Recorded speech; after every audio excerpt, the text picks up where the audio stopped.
बल्लू जंगल के पक्षियों का घोंसला बनाने का काम किया करता था। वो बहुत ही नेक दिल था और कई बार मुफ्त में भी पक्षियों को घोंसला बनाकर दिया करता था। बल्लू जी, मेरी कल ही मीनू मौसी से बात हुई है। मौसम के जानकर पक्षियों ने कहा है कि इस बार बहुत ही तेज बारिश होने वाली है, इसलिए दूसरों का घोंसला बनाते बनाते कहीं अपने घोंसले की मरम्मत करना ना भूल जाइएगा। तुम भी न रानू, खामखा चिंता करती हो। अरे मैं कल पक्का अपने घोंसले की मरम्मत कर लूंगा, लेकिन आज शाम को मुझे पहाड़ी वाले जंगल में जाना है। हो सकता है कि मैं आज ना आ पाऊं, इसलिए चुन्नू मुन्नू का ध्यान रखना। बल्लू काम से पहाड़ी वाले जंगल की तरफ निकल जाता है। शाम होते ही तेज हवाएं चलनी शुरू हो जाती हैं और जोरदार बिजली की गड़गड़ाहट के साथ बारिश होना शुरू हो जाती है। माँ, माँ, ये कैसी आवाज थी और आसमान में वो झालर जैसी क्या चमकी? अरे मेरे बच्चे, वो झालर नहीं थी, वो बिजली थी। माँ, मुझे इस आवाज से बहुत डर लगता है। मैं आज रात तुम्हारे साथ ही सोऊंगा। हाँ, तुम दोनों मेरे साथ ही सोना। वैसे भी बल्लू जी आज है नहीं। मुझे तो डर है कहीं हमारा घोंसला न टूट जाए, इतना कमजोर जो है। रानू मन ही मन परेशान हो रही थी कि तभी दरवाजे पर मीनू मौसी दस्तक देती हैं। मीनू मौसी, इतनी बारिश में यहाँ क्या कर रही हो? क्या हुआ, सब ठीक तो है? पहले अंदर आओ। कुछ भी ठीक नहीं है रानू, वो देख मेरा घोंसला पानी में बह रहा है। बारिश इतनी तेज है कि मेरा कमजोर घोंसला ढह गया। आज रात मैं तेरे साथ ही रुकूंगी। क्यों नहीं मीनू मौसी, तुमने तो मेरी कितनी बार मदद की है। तुम निश्चिंत होकर यहीं रुको। रानू, बल्लू कहाँ है? कहीं दिख नहीं रहा। यही तो चिंता है मीनू मौसी। बल्लू जी पहाड़ी वाले जंगल में काम से गए हैं, पर मुझे डर है इस बारिश में वो कैसे होंगे। ऊपर से हमारा घोंसला भी बहुत कच्चा है। तुम्हारा घोंसला तो फिर भी मजबूत था, जब वो ढह गया तो हमारे इस घोंसले का क्या ही होगा। रानू और मीनू दोनों बातें कर ही रही थीं कि तभी रानू के घोंसले की आधी छत गिर जाती है और बारिश का पानी घोंसले में आने लगता है। जिसका डर था वही हुआ। मीनू मौसी, चुन्नू को लेकर बाहर निकलो, मैं मुन्नू को लेकर आती हूँ। चारों घोंसले से बाहर पेड़ की टहनी पर बैठ जाते हैं और बारिश में भीगने लगते हैं। रानू, चुन्नू मुन्नू को ज्यादा देर तक बारिश में रखना ठीक नहीं है। मैं यहाँ इनके पास रुकती हूँ, तू जा किसी से मदद मांग ले। सही कहती हो मीनू मौसी, मैं अभी कालू भैया के पास जाती हूँ, शायद हमारी मदद हो जाए। कालू भैया, हो कालू भैया, दरवाजा खोलो तो कालू भैया। दरवाजे की तरफ देखने की कोशिश भी मत करना। तुमने कोई हवेली नहीं बनाई है मेरे लिए। ये टिच्चू सा घर है और मैं इसमें किसी को नहीं आने दूंगी। मैं तो बस देख रहा था, तुम कहती हो तो नहीं खोलता दरवाजा, लेकिन बल्लू और रानू ने हमारी कई बार मदद की है, तो फिर। चलो चलो, मदद बड़ी की है। मुफ्त में घर बना दिया तो क्या मदद हो गई? सो जाओ अब।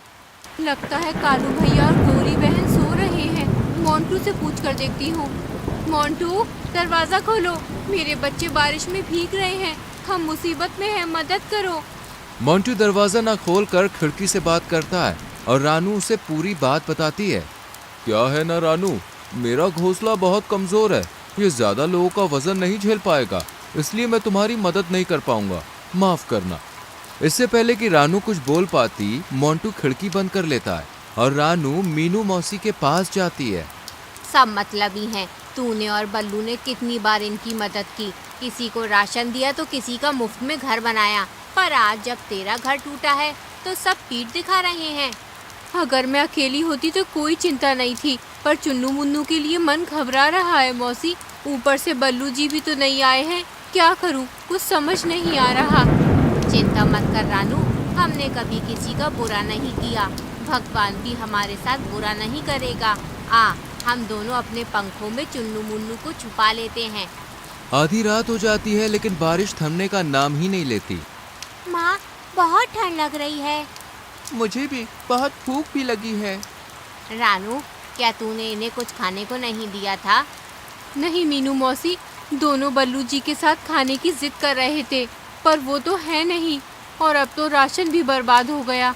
इतनी बारिश हो रही है, ना जाने हमारा क्या होगा। तू घबरा मत, चलो मेरे साथ चलो सब लोग। मीनू मौसी रानू और चुन्नू मुन्नू को लेकर एक बड़े से पेड़ के पास जाती है। पेड़ राजा जागो, पेड़ राजा, हमें तुम्हारी मदद चाहिए। क्या हुआ मीनू मौसी, तुम और रानू चिड़िया, तुम सब इतनी बारिश में यहाँ क्या कर रहे हो? पेड़ आजा, रानू और मैं बड़ी मुसीबत में हैं। देखो ना, रानू का घर ढह गया और मेरा भी, और कोई भी हमारी मदद करने को तैयार नहीं है। क्या तुम हमें रहने के लिए छत दोगे? कैसी बात करती हो मीनू मौसी? रानू, बल्लू और तुमने कितनी बार मुझे कटने से बचाया है। अब भला मैं तुम्हारी मदद नहीं करूँगा तो कौन करेगा? जल्दी से मेरे इस बड़े से होल में आ जाओ, मैं तुम्हें सुरक्षा भी दूंगा और खाने को ढेर सारे फल भी। जल्दी आ जाओ। रानू और मीनू तुरंत ही चुन्नू मुन्नू के साथ पेड़ के होल में बैठ जाती हैं। वहाँ बहुत सारे फल भी खाते हैं वो लोग, और फल खा के सभी अपनी भूख मिटा लेते हैं। देखते ही देखते पूरी रात गुजर जाती है। मीनू मौसी, सुबह हो गई है, बारिश भी रुक गई है। मैं जाती हूँ पहाड़ी वाले जंगल में बल्लू जी को देखने। तुम चुन्नू मुन्नू का ध्यान रखना, मैं जल्दी आ जाऊंगी। हाँ हाँ, मैं इनका ध्यान रखूंगी। माँ, मुझे भी तुम्हारे साथ चलना है। हाँ मुझे भी, मैं भी अब उड़ सकता हूँ, हमें भी अपने साथ ले चलो ना। चुन्नू मुन्नू के जिद करने पर रानू उन्हें भी अपने साथ ले जाने के लिए तैयार हो जाती है, और फिर तीनों बल्लू को ढूंढने निकल पड़ते हैं, जो पहाड़ी वाले जंगल में एक ऊंचे से पेड़ पर बैठा हुआ था। बल्लू जी, मैं तो घबरा ही गई थी, आप आए ही नहीं। रानू, मैं तो आ रहा था, लेकिन बारिश इतनी तेज अचानक आ गई कि मुझे मौका ही नहीं मिला। इसलिए अब निकल रहा था कि इतने में तुम आ गई। चलो अपने घर चलते हैं। नहीं बल्लू जी, मैंने कहा था ना, अपने घर की मरम्मत कर लीजिए, पर आपने मेरी एक नहीं सुनी और हमारा घर बारिश में टूट गया। अरे नहीं, तो तुम सब कहाँ रहे रात भर? रानू बिल्लू को सब बताती है, और फिर चारों अपने जंगल के लिए निकल पड़ते हैं। उन्हें पहुंचते पहुंचते शाम हो जाती है, और तेज हवाओं के साथ हल्की हल्की बूंदाबांदी शुरू हो जाती है। अरे नहीं, लगता है मैं आज भी अपना घर नहीं बना पाऊंगा। कोई बात नहीं, हम पेड़ के होल में रह लेंगे, वो बहुत बड़ा है। हाँ, और वहाँ बहुत से मीठे फल भी हैं खाने को, मजा आएगा।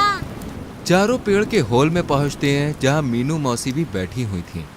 मैं तो डर ही गई थी कि कैसे होंगे तुम सब, पर अब जान में जान आई। तुम लोग ठीक हो? चलो ये फल खा लो, पेड़ ने दिए हैं, बहुत स्वादिष्ट है। देखते ही देखते बारिश शुरू हो जाती है। रानू और बाकी सब सो जाते हैं, पर तभी किसी के चिल्लाने की आवाज आती है। बचाओ, कोई तो बचाओ, मेरा राशन, मेरा घर, कोई तो मदद करो रे। अरे भगवान, गौरी गौरी, मेरा हाथ पकड़ो। मीनू मौसी, ये आवाज कैसी? लगता है जैसे गोरी और कालू की है, शायद कुछ हुआ है। चलो चलकर देखते हैं। हाय भैया, कोई बचा लो रे, बचा लो। अरे नहीं, गोरी तो डूब रही है। मैं अभी उसे बचा कर लाती हूँ। रानू तुरंत ही नीचे की तरफ जाती है और गौरी को बचा लेती है, पर जंगल का माहौल देखकर वो हैरान रह जाती है। चारों तरफ पानी ही पानी था। सभी पक्षियों के घर पानी में तितर बितर हो गए थे। रानू, गौरी को मत छोड़ना, उसे तैरना नहीं आता, वो मर जाएगी।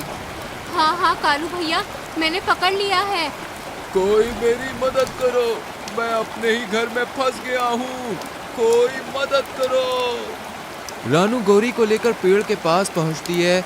इतने में उसे मोंटू की आवाज सुनाई देती है। मीनू मौसी, ये मोंटू की आवाज कहाँ से आ रही है? ऐसा लगता है वो जो पानी में घर बह रहा है ना, उसमें से आ रही है। हाँ, ये तो मोंटू का ही घर है। देखो ऊपर मोर पंख भी है, लगता है मोंटू की जान खतरे में है। मैं अभी उसे बचा कर लाती हूँ। मैं भी आती हूँ। और मैं भी। कोई तो मुझे बाहर निकालो, ये दरवाजा जम गया है, पानी भी अंदर भर रहा है। बचाओ, कोई तो बचाओ।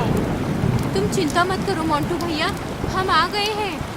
तीनों मोंटू को जैसे तैसे घर से बाहर निकालते हैं, और बाकी जंगल वासियों को भी सही सलामत पेड़ के होल में ले जाते हैं। रानू की दिलेरी देखकर सभी पक्षियों के सर शर्म से झुक जाते हैं। रानू बहन, मैंने तुम्हारे बुरे वक्त में तुम्हारी मदद नहीं की। तुम रात भर अपने बच्चों के साथ मदद को भटकती रही, लेकिन मुझे फिर भी तरस नहीं आया, और तुमने एक बार भी अपने बारे में नहीं सोचा और मेरी मदद करने दौड़ पड़ी। मुझे माफ कर दो। मुझे भी माफ कर दो रानू और मीनू मौसी, मैं भी उतना ही गुनहगार हूँ जितनी की गौरी। इसने मना किया और मैं मान गया। मुझे तो तुम्हारी मदद करनी चाहिए थी। मैंने भी तुम्हें यूं ही छोड़ दिया, ये जानते हुए कि बल्लू भैया घर पर नहीं है। मैंने तुम्हारी मदद नहीं की, मुझे भी माफ कर दो। कोई बात नहीं, आप सबको अपनी गलती का एहसास है, हमारे लिए यही काफ़ी है। और वैसे भी गलती का एहसास होना सबसे बड़ा पश्चाताप होता है। मैंने आप सभी को माफ़ किया। रानू ने माफ़ कर दिया मतलब मैंने भी माफ़ कर दिया। लेकिन याद रखना, हम सब एक दूसरे के सुख दुख के साथी हैं, इसलिए ऐसा दोबारा ना करना। तो देखा दोस्तों, रानू और मीनू को उनकी अच्छाई का फल आखिरकार मिल ही गया।